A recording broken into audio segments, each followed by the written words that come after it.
Hi అండి. ఇప్పుడు నేనైతే మినప కూర వండుకుంటున్నాను అనమాట. దానికోసమని ఉల్లిపాయలు, పచ్చిమిరపకాయలు, టమాటా కట్ చేసుకున్నాను. వడియాలు అయితే తీసుకున్నానండి. అయితే పొయ్యి మీద కళాయి పెట్టుకొని ఆయిల్ వేసుకొని ఆవాలు, జీలకర్ర వేసుకున్నాను. తర్వాత అయితే ఉల్లిపాయ, పచ్చిమిరపకాయలు వేసి ఫ్రై చేసుకుంటున్నాను అనమాట. ఉల్లిపాయలు, పచ్చిమిరపకాయలు వేగుతాయి కదా, వేగాకైతే టమాటా వేసుకొని సాల్ట్, పసుపు వేసుకొని బాగా మగ్గబెట్టుకుంటున్నానండి గ్రేవీ లాగా. ఈ వడియాలు అయితే మొన్న ఊరెళ్ళాం కదా, అప్పుడు తెచ్చుకున్నాను అనమాట.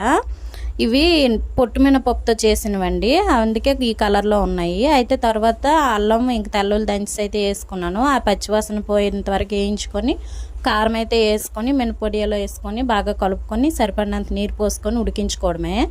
అయితే మీరులో ఎంతమందికి మినపొడియాల కూర తెలుసో, తిన్నారో కామెంట్ మాత్రం చేయండి. ఇవి చాలా బాగుంటాయి. తర్వాత అయితే ఇవి చాలా హెల్దీ కూడా ఉండండి, చాలా మంచిది కదా మినపప్పు. ఇంకా నచ్చితే లైక్ చేయండి, అలాగే సబ్స్క్రైబ్ చేసుకొని సపోర్ట్ చేయండి. Bye bye.